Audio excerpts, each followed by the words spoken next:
Vehicle along curved bank road चे आपल्याला आणखी दोन कंडिशन पाहिजे. कारण पहिल्या केस मध्ये आपण फक्त काय कन्सिडर केलं होतं की ज्यावेळेस व्हेकल ही बँक रोड वरती असेल त्यावेळेस त्याच्यावरती फक्त दोन प्रकारचे फोर्सेस ऍक्ट होतात. एक म्हणजे त्या व्हेकलचं वेट आहे व्हर्टिकली डाऊनवर्ड आणि त्यानंतर नॉर्मल रिॲक्शन आहे, बरोबर. आणि फोर्स ऑफ स्टॅटिक फ्रिक्शन त्या ठिकाणी आपण निग्लेक्ट केलं होतं, बरोबर. मग आता आपल्याला असं कन्सिडर करायचं की लोअर स्पीड लिमिट आणि अप्पर स्पीड लिमिटला जर फोर्स ऑफ स्टॅटिक फ्रिक्शन त्या ठिकाणी येणार असेल तर त्याचा मॅक्झिमम सेफ्टी स्पीड वरती काय परिणाम होईल किंवा त्यावेळेस मॅक्झिमम सेफ्टी स्पीड किती असेल. ओके, मग आता आपण पहिली जी कंडिशन आहे लोअर स्पीड लिमिट ती पाहूया.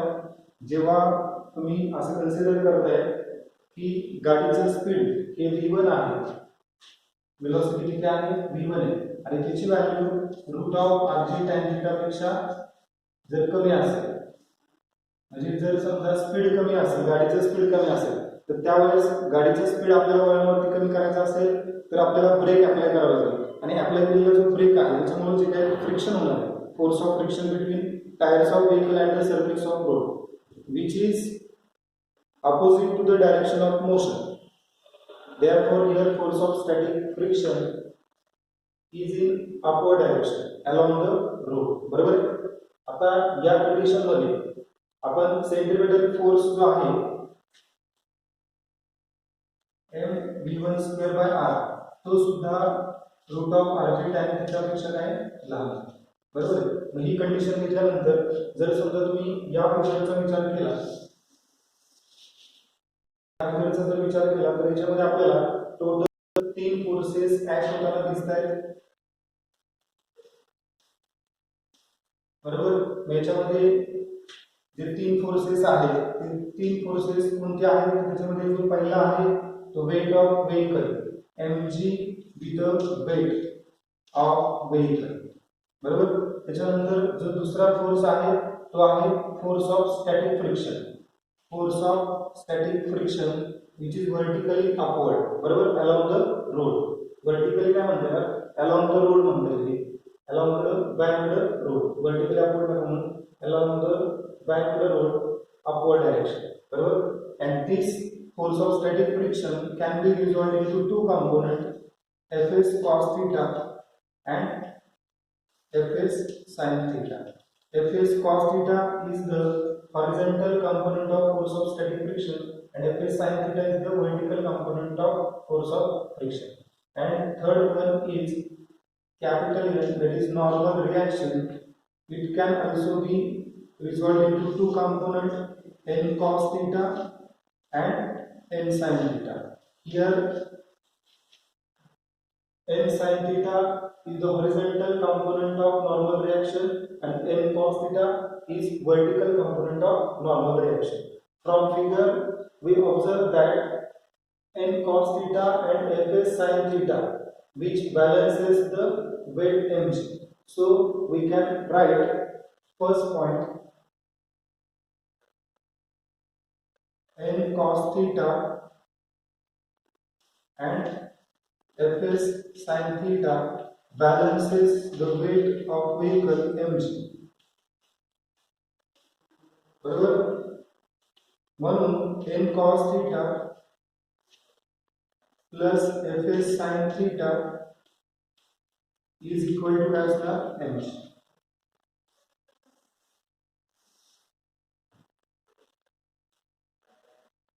आता या केस मध्ये तुम्ही इथंच हे लिहू शकता, but fs is equal to ms into n. Therefore n cos theta plus ms into n sin theta is equal to mg. आपल्याला पहिला पॉइंट कन्सिडर करतो, पहिली इक्वेशन आपण कन्सिडर करू शकतो, बरोबर. त्याच्यानंतर आपल्याला असं ऑब्झर्वेशन दिसते की horizontal component of normal reaction is directed towards the centre of curve and fs cos theta horizontal component of force of friction which is exactly opposite to the n sin theta.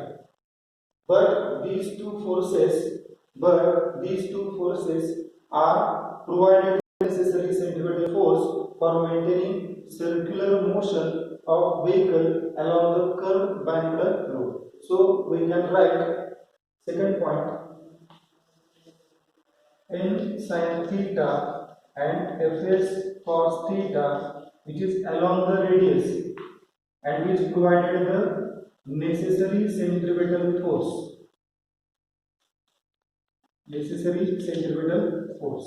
For maintaining circular motion of vehicle along curved banked road. Therefore, we can write n sin theta minus fs cos theta, which is equal to centripetal force, which is nothing but the mv1 square by r. Here, negative sign indicates that these two forces are in opposite direction, and these two forces provided the centripetal force. Okay. Now, this equation considered as here fs is equal to mu s into n. Therefore, fs replaced by mu s into n. Therefore, our equation we can written as n sin theta minus mu s n cos theta is equal to m v1 square by r. This equation considered as a equation number 2. From equation 1 and 2, we can written as equation 2 divided by equation 1. So LHS of equation 2 divided by LHS of equation 1 and RHS of equation 2 divided by RHS of equation 1. आपण काय लिहू शकतो बघा, equation 2 ची डावी बाजू काय आहे, n sin theta minus mu s n cos theta upon equation 1 ची डावी बाजू काय, n cos theta plus mu s n sin theta. n cos theta plus mu s n sin theta is equal to equation 2 ची RHS काय, m v1 square by r upon equation 1 ची RHS काय, mg. आता या equation मध्ये minus sign च्या डाव्या बाजूला आणि उजव्या बाजूला n आहे. इतर डिनॉमिनेटरला प्लस च्या डाव्या बाजूला n आहे, उजव्या बाजूला n आहे. मग आपण काय करू शकतो, कॉमन काढू शकतो. जर n इथून कॉमन काढला, इथं sin थीटा राहील, म्यू s आपण कॉमन काढलेला आहे इनटू cos थीटा अपॉन इथं n आहे, इथं n तो कॉमन काढला, n of cos theta plus mu s sin theta is equal to m ला n कैंसिल होईल, v1 square upon r into g. हा r जो आहे तो डिनॉमिनेटर न्यूमरेटरच्या डिनॉमिनेटरला आहे, तो g ला मल्टिप्लाय आहे. बरोबर. मग इथं LHS ला न्यूमरेटरला n आहे, डिनॉमिनेटरला n आहे, कॅन्सल. बरोबर. आता या स्टेप मध्ये आपण एक थोडीशी ऍडजस्टमेंट करतोय की LHS of this equation is divided by cos theta in both numerator and denominator. म्हणजे न्यूमरेटरला cos थीटा ने डिवाइड करायचे आणि डिनॉमिनेटरला सुद्धा cos थीटा ने डिवाइड करायचे. बरोबर. मग इथं आपण असं लिहू शकतो, divided by cos theta both numerator and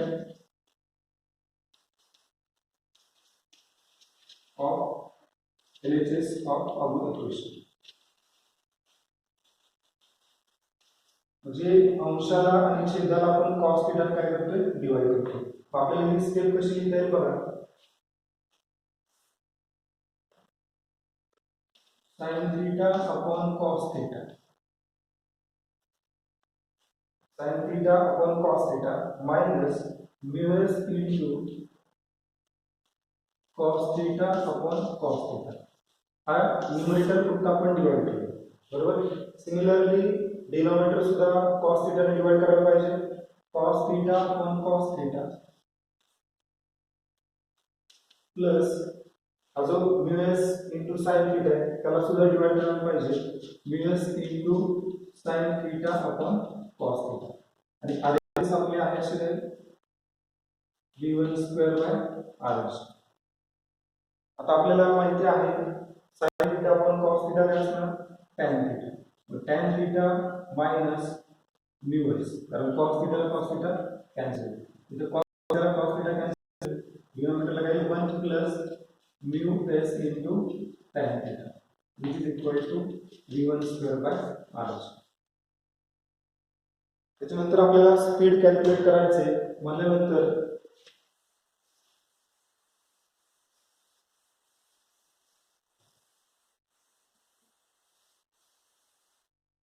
काय करायला पाहिजे rg जो आहे rg डिनॉमिनेटरला आहे तो एलिमेंट काढल्यानंतर इथं मल्टिप्लाय होईल मग काय मिळेल v1 square is equal to rg of tan theta minus mu s upon 1 plus mu s tan theta. Taking square root on both sides. दोन्ही बाजूला स्क्वेअर रूट घेतलं तर आपल्याला v1 काय मिळेल v1 is equal to root of rg of tan theta minus mu s upon 1 plus mu s tan theta.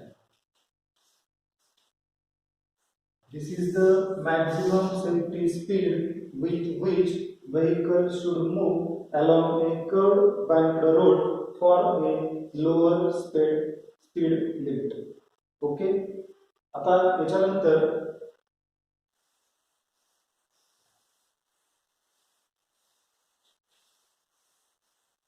आपल्याला upper speed limit साठी condition घ्यायची आहे जसं लोअर स्पीड लिमिट आपण सोडवले त्याच पद्धतीने अप्पर स्पीड लिमिट सुद्धा घ्यायचं. आता नीट लक्ष द्या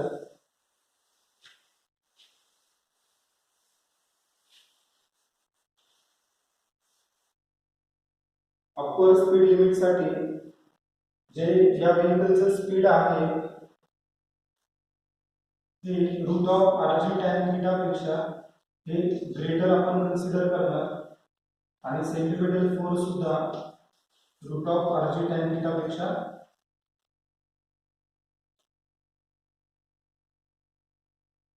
जास्त असणार.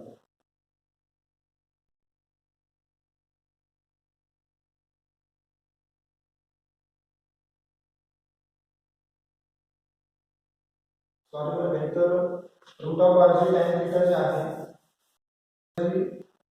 आपल्याला असं कन्सिडर करायला पाहिजे की सेंट्रिपेटल फोर्स जो आहे तो n sin थीटा पेक्षा जास्त पाहिजे root of rg tan theta n sin theta पेक्षा जास्त पाहिजे. आणि जी मागची कंडिशन आहे त्याच्यामध्ये थोडंसं आपण समजलं v1 less than root of rg tan theta but centripetal force m v1 square by r is less than n sin theta. m v1 square by r is less than n sin theta म्हणजे n sin theta lower limit साठी centripetal force पेक्षा जास्त आहे आणि upper limit साठी कमी आहे. बरोबर आहे. तिथं फक्त करेक्शन करा. आता याच्यामध्ये आपण असं कन्सिडर करतोय की जेव्हा व्हेहिकल ही बँकड रोडवरती असेल त्यावेळेस त्याच्यावरती 3 प्रकारचे फोर्सेस ऍक्ट होतात. कोणते 3 प्रकारचे फोर्सेस आहेत? एक आहे weight of vehicle that is mg which is vertically downward. बरोबर आहे. त्याच्यानंतर दुसरा जो फोर्स आहे तो आहे force of static friction which is along the road but in downward direction. बरोबर. This force of static friction can be resolved into two components.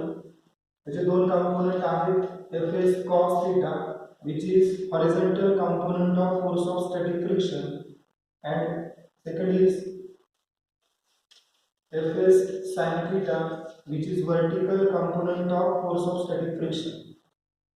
and third one is normal reaction. Normal reaction is the force which is acting by the rod on the vehicle, and it also can be resolved into two components, n sin theta and n cos theta.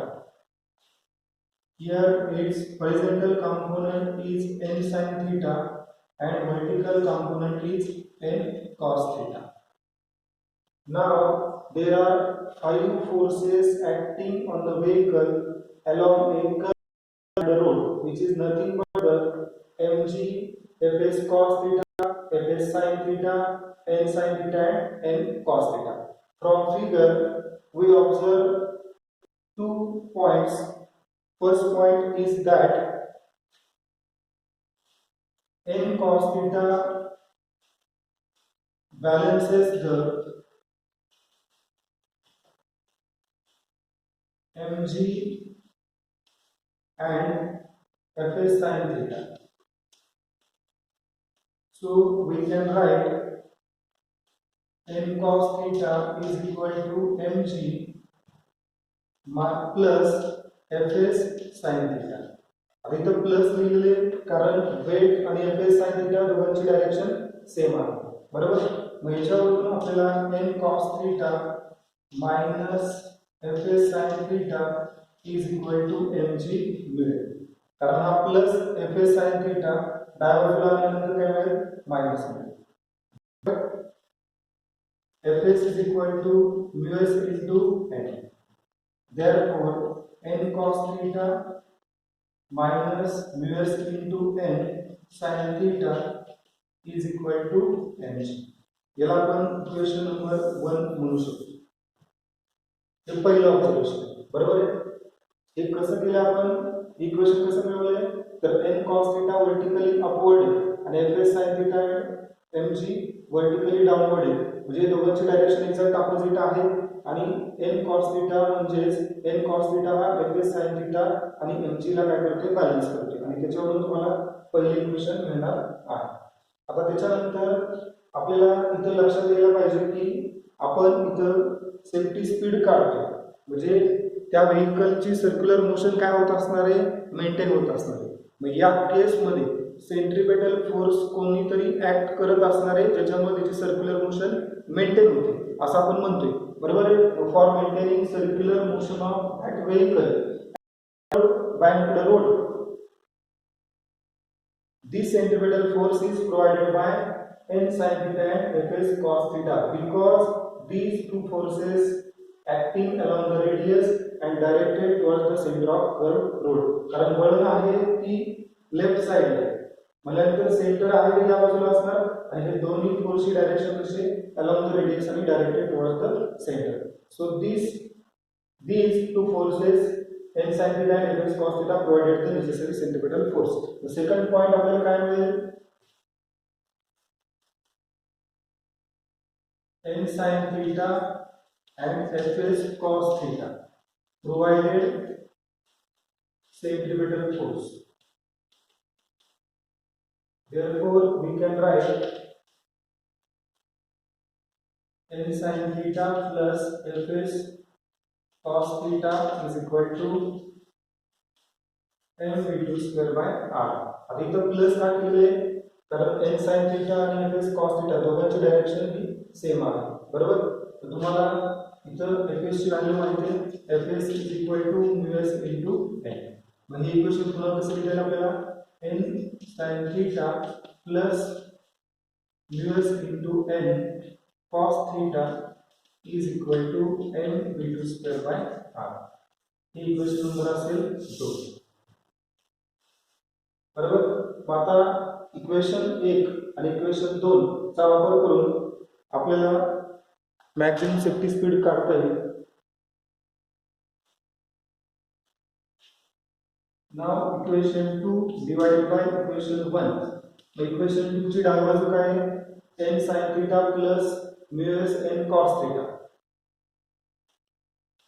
n sin theta plus µs n cos theta divided by equation 1 ची डावी बाजू काय, n cos theta minus µs n sin theta. m cos theta minus mu s n sin theta is equal to equation 2 ची उजवी बाजू काय m v2 square by r equation 1 ची उजवी बाजू काय mg आता इकडे लक्ष द्या इथं n आहे इथं n आहे तो कॉमन काढा n कॉमन काढला sin theta plus mu s cos theta upon इतर n आहे इतर n आहे n कॉमन काढला cos theta minus mu s sin theta is equal to m ला m कॅन्सल होईल काय होईल v2 स्क्वेअर अपॉन r आता इथं न्यूमरेटरला n आहे डिनॉमिनेटरला n आहे तो पण कॅन्सल होईल इथं आपण काय करतोय cos theta ला न्यूमरेटरला आणि डिनॉमिनेटरला LHS ला काय करतोय डिवाइड करतोय मग इथं आपण काय करू शकतो बघा sin theta divided by cos theta plus mu s into cos theta divided by cos theta जसं न्यूमरेटरला डिवाइड केलं तसं डिनॉमिनेटरला डिवाइड करा cos theta divided by cos theta minus mu s into sin theta divided by cos theta which is equal to the v2 square by r बरोबर आता इथे काय मिळेल बघा therefore sin upon cos येणार tan theta plus mu s cos theta cancel divided by cos theta cancel 1 minus mu s tan theta आता sin upon cos काय मिळणार tan बरोबर is equal to v2 square आणि हा जो r जे आहे तो डिनॉमिनेटरला इकडे आल्यानंतर काय होणार multiply therefore by taking square root v2 is equal to root of rg of mu s अगोदर लिहा mu s plus tan theta upon 1 minus mu s tan theta. This is the maximum safety speed for upper speed limit, which is the for which speed vehicle safely move along curved banked road. Thank you.